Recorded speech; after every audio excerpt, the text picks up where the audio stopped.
Et dans Investir responsable, je vous propose de regarder une rediffusion de l'interview de Charline Mellet, directrice ESG et climat pour l'Europe francophone, équipe consultant Sustainalytics de Morningstar. Charline Mellet nous expliquait pourquoi on lance de moins en moins de fonds ESG en 2024. Regardez. Oui, c'est vrai que cette année, c'est une baisse significative qui était amorcée effectivement déjà en 2023. Et ce qu'on constate finalement, on observe qu'on est plutôt sur un retour à la normale, sur la création de fonds durables, après 3 années de très forte croissance où quasiment toutes les sociétés de gestion se sont empressées de lancer des fonds durables ou de convertir leur gamme existante en fonds durables. Et surtout, 2020 a marqué vraiment cette dynamique. Bien sûr. Oui. Et on peut identifier, je dirais, 2 grosses thématiques. Pourquoi il y a eu cet engouement à la création de fonds durables entre 2020 et, je dirais, jusqu'à 2022. Déjà, pendant la crise du Covid, les valeurs qui étaient massivement représentées dans les fonds durables ont eu tendance à mieux résister à la crise de 2020. Et puis, 2020, c'est aussi l'entrée en vigueur de la réglementation européenne SFDR qui impose aux gestionnaires d'actifs de fournir davantage d'informations sur les risques et les impacts ESG de leurs fonds durables distribués en Europe. Donc, il y a eu cet empressement et peut-être aussi une petite panique chez les gérants d'actifs de se dire, si on n'est pas à minima il faut durable, y aller, quoi. Oui. On ne va plus être référencé, on ne va plus être distribué. Donc, il y a eu un empressement. Mais on se souvient, au sortir effectivement de la crise Covid, quand les marchés financiers ont recommencé ont commencé à reprendre leurs esprits, effectivement, la thématique ESG était très souvent là. D'ailleurs, beaucoup d'experts disaient que ça n'est pas une thématique, c'est une lame de fond. Donc, il y a eu beaucoup de fonds qui ont été lancés par les différentes maisons. Aujourd'hui, qu'est-ce qui vient expliquer que la tendance diminue? C'est un retour à la normale, une peur de la réglementation aussi? Peut-être qu'on les lance avec un petit peu plus de préparation qu'il y a quelques années? Oui, je pense qu'il y a un côté moins opportuniste. D'accord. Et plus tactique et stratégique. Il y a une rationalisation des gammes aussi. La réglementation, elle était nécessaire. Elle a insufflé cette dynamique. Maintenant, elle n'était pas tout le temps claire. On a eu aussi un phénomène de reclassement de fonds qui s'était dit bien sûr, entre article 9 et article 8, bien sûr, très intégrés et puis finalement qui ont un peu rétropédalé. Et finalement, le message, il est aussi difficile pour l'épargnant final à décoder. Bien sûr, oui, complètement. Dans quoi on investit. Un article 8, un article 9, puis finalement on retrouve des valeurs sur lesquelles on n'est pas forcément à l'aise.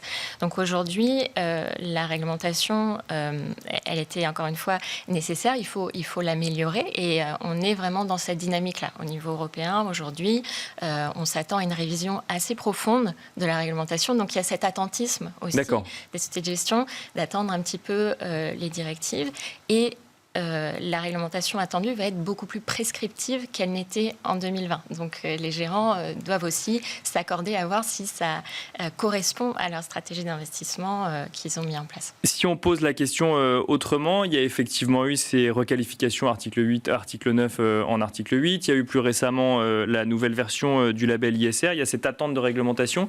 Est-ce qu'on voit moins de fonds lancés parce qu'il y a cette idée quand même que ça devient de plus en plus restrictif, entre guillemets, un fonds ESG, ou c'est vraiment parce qu'on ne sait pas complètement dans quoi on s'engage lorsqu'on crée un fonds ESG, parce que les règles ne sont pas encore tout à fait claires au niveau européen?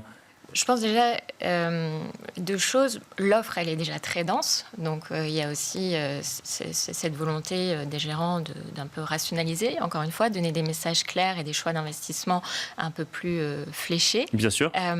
Et si on dézoome un petit peu, au-delà des fonds durables, les fonds conventionnels, la création de fonds conventionnels a baissé aussi. Donc, c'est un phénomène un peu plus large. Et ce qui est intéressant de noter, c'est qu'en Europe, dans les fonds qui ont été créés cette année, plus de la moitié sont des fonds durables. Donc, dans nos marchés, on a une offre de fonds durables qui est réellement structurelle dans le paysage des fonds d'investissement. Et ça, c'est pas le cas ailleurs, dans d'autres zones géographiques? Alors, aux États-Unis, un peu moins. Il y a eu une prise de parti politique bien sûr, sur les fonds durables et sur l'ESG, donc la tendance n'est pas la même.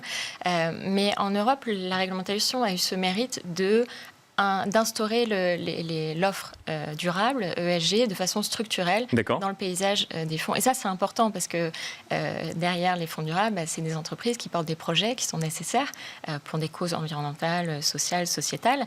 Il faut aussi leur laisser un temps long de mener leurs projets. Donc, si on veut générer les impacts qui sont promis dans les fonds ESG, il faut aussi que l'offre soit pas trop volatile.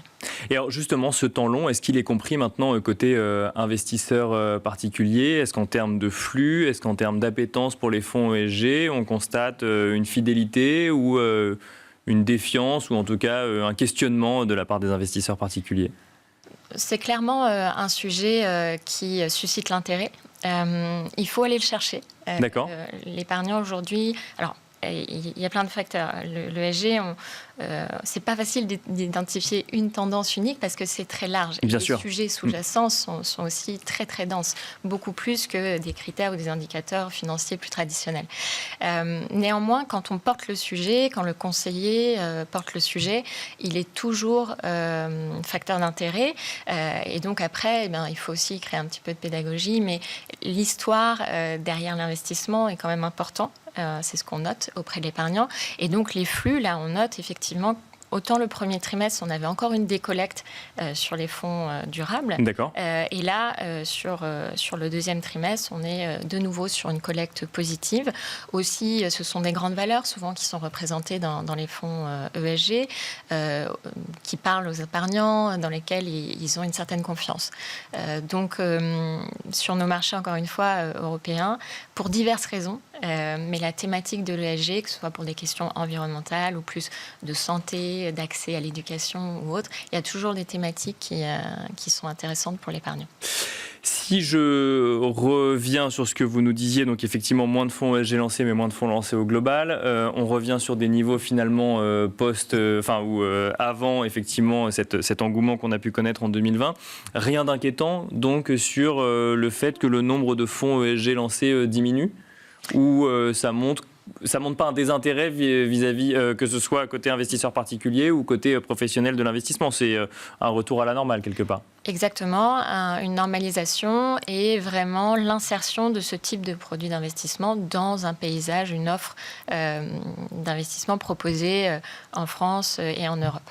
Ça, c'est certain. La réglementation est bien ancrée et comme je disais un petit peu plus tôt, elle est aussi prescriptive, donc elle oblige à la fois les gestionnaires d'actifs d'intégrer ces critères, bien sûr, de le démontrer, de montrer une progressivité dans le temps, mais il y a aussi l'accompagnement auprès de l'épargnant final avec des questionnaires, etc. Donc, il faut amener le sujet auprès de l'épargnant. Donc, voilà, pour moi, c'est, et Morningstar le note vraiment comme ça, c'est un retour à la normale, mais finalement, pour insérer cette typologie de produit comme corps dans une offre et puis quelque chose de nouveau, d'exceptionnel, comme il y a encore 3 ou 4 ans.